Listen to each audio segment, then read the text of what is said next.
आमवा के डरिया बोल काले कोई लरिया हो सबदवा सुनी के ना मैया अंगना बटोर हो सबदवा सुनी के ना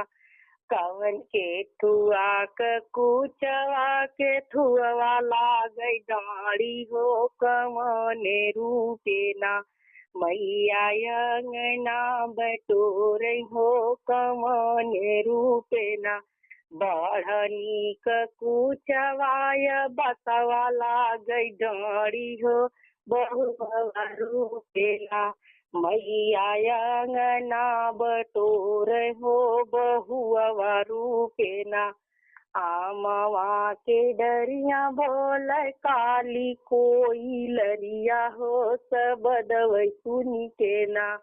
मैया फूलवा लोढ़ जानी हो सबदवा सुनी के ना केथुआ कडलरी केथुआ लागई फूलवा हो कवने रूपे ना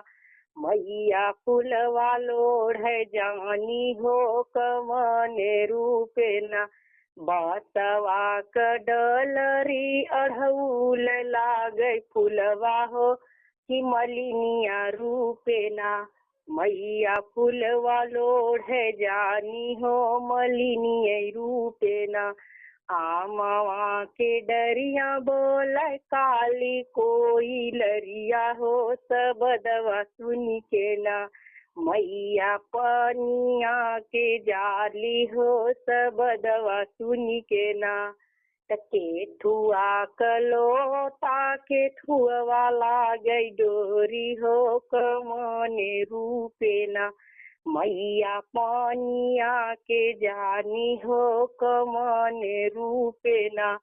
सोनवा कलोटवा रेशम के लागई डोरी हो कहाइन रूपे ना मैया पनिया के जाली हो कहाइन रूपे ना।